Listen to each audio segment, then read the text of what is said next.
Ji, hopefully all of you are fine and doing good. Rule of law या कानून की हुक्मरानी के ऊपर आज काफ़ी अरसे के बाद मेरी वो सेंसेज इच हुई हैं जो रूल ऑफ लॉ की इंफॉर्मेशन जहाँ पे प्रिजर्व्ड है, क्योंकि जब से कानून की तालीम मैंने हासिल की है तब से लेके अब तक it's been years rule of law के बारे में उस तरीके से नहीं पढ़ा गया। तब तो पढ़ा था हमने जब लॉर्ड डेनिंग को पढ़ते थे, लॉर्ड बिंगम को पढ़ते थे। रूल ऑफ लॉ का कॉन्सेप्ट हमने पढ़ा, डाइसी को, फ्यूशर को, and a lot of other philosophers and जूरिस्ट्स।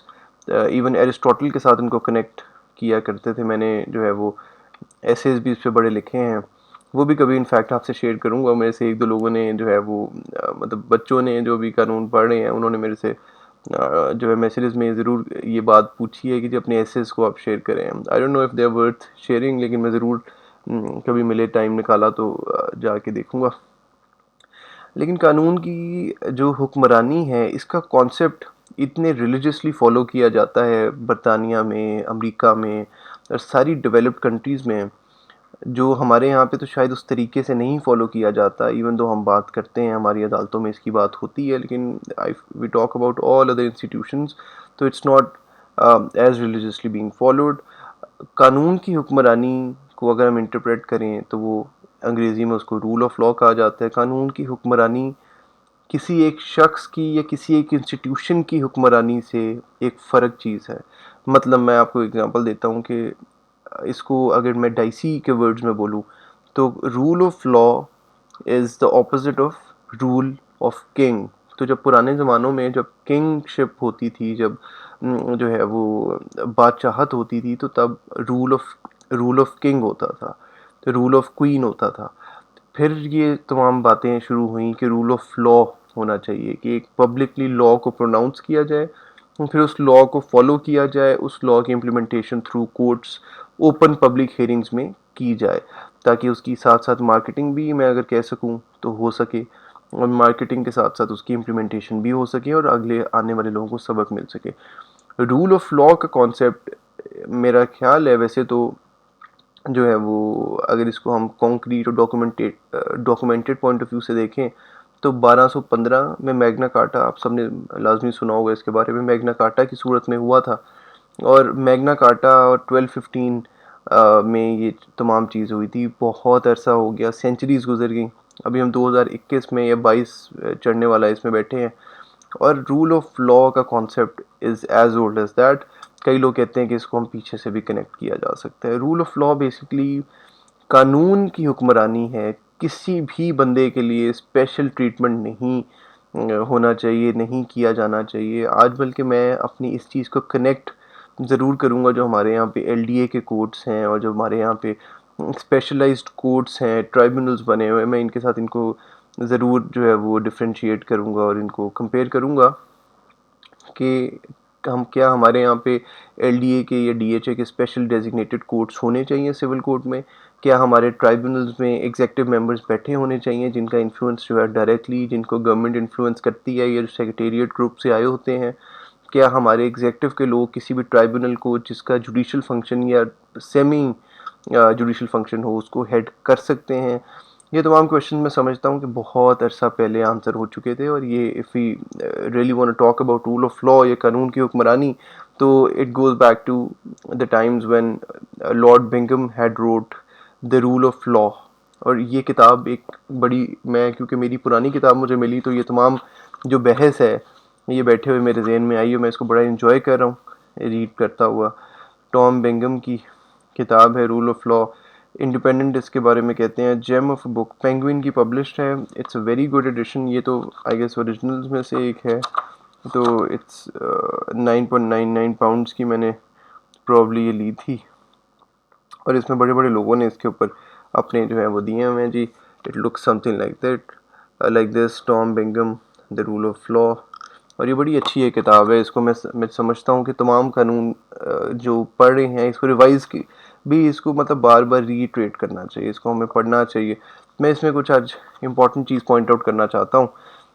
मसलन जो मुझे इसमें अच्छी लगी वो ये, इसका चैप्टर 2 जो जहाँ से बिंगम साहब इसको स्टार्ट, मैं लॉर्ड बिंगम का थोड़ा सा इंट्रोडक्शन अगर दे दूँ तो ही वॉज द फर्स्ट जज जो मैं अगर आपको एग्जैक्टली बता सकूं,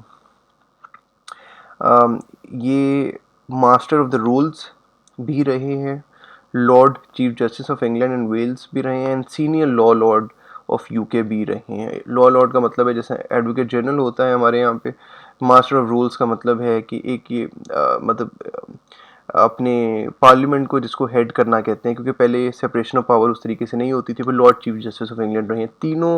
ही is the only man till date जिन्होंने तीनों लॉ से रिलेटेड अपनी प्राइम पोजीशंस को एंजॉय किया। तो I think this is the man we should actually read about. इसकी क्रेडिबिलिटी ज़रूर बाकियों से ज़्यादा है।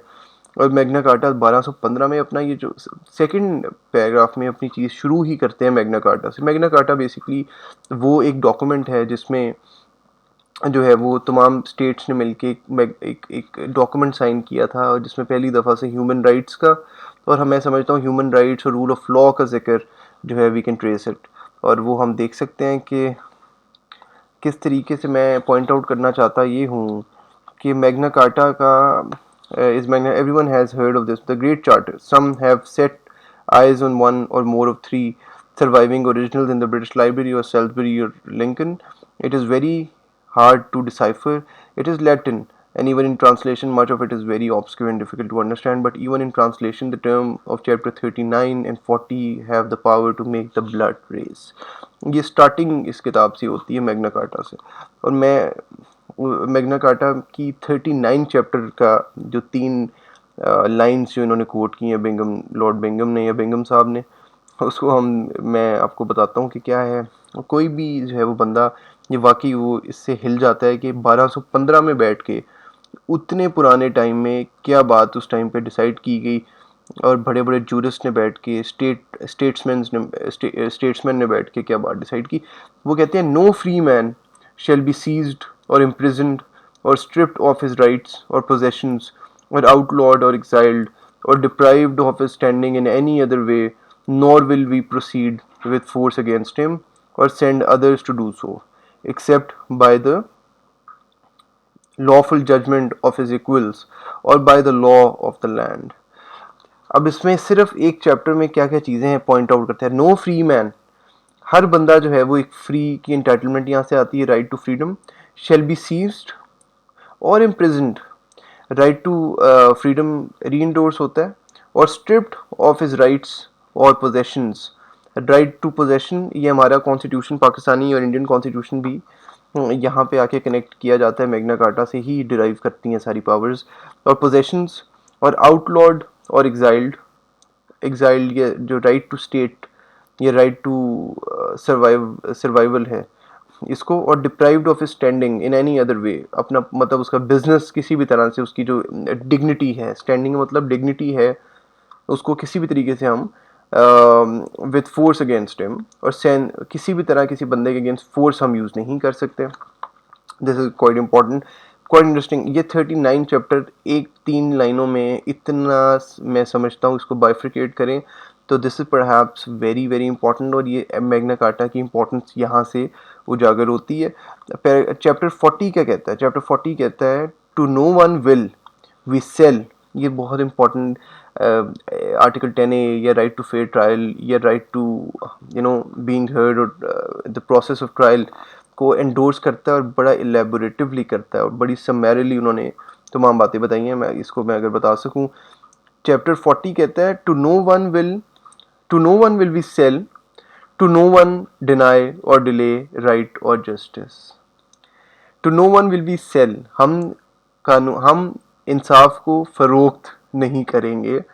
To no one will be deny, किसी को जस्टिस डिनाई नहीं करेंगे। और delay, justice delay is justice denied, किसी को हम डिले नहीं करेंगे उसका एक्सट्रीम राइट जस्टिस हासिल करने का। मैं समझता हूँ कि these 2 chapters actually they make your blood race.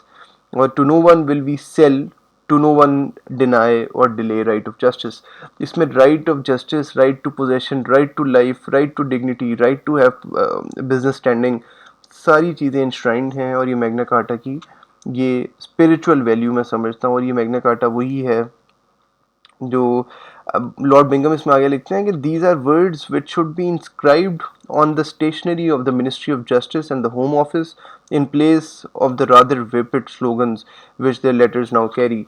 ये इतना इंपॉर्टेंट है कि वो कहते हैं जी कि ये हमारी तमाम सरकारी इदारों की स्टेशनरी के ऊपर इनको एंडोर्स होना चाहिए।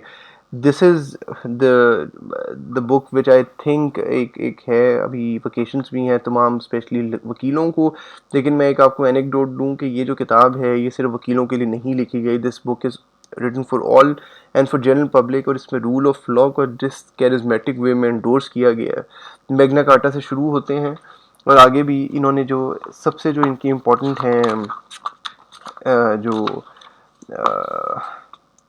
लॉ के जो पार्ट 2 में हम अगर जाएं तो the accessibility of law, law not discretion, equality before the law, the exercise of power, human rights, the dispute resolution, a fair trial, the rule of law, international legal order, ये तमाम जो हैं ये इसके इंडेक्स में एक एक chapter में उन्होंने अपना एक एक रूल जो है वो किया। तकरीबन कोई 7-8 रूल्स हैं जो बड़ी इलेबोरेटिवली एक्सप्लेन्ड हैं, जो हमारी तमाम दुनिया के जितने भी कॉन्स्टिट्यूशंस हैं वो इसी को प्रिस्क्राइब भी करते हैं और इन्हीं चीज़ों को जो है प्रोटेक्ट भी करते हैं सपोजिटली।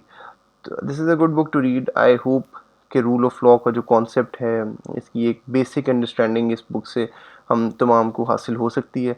और लॉर्ड बिंगम, लॉर्ड डेनिंग कुछ इस तरह के हैं जिनको हासिल भी करना चाहिए, और they go a long way back and they're probably the forefathers of the how we see law today. Thank you.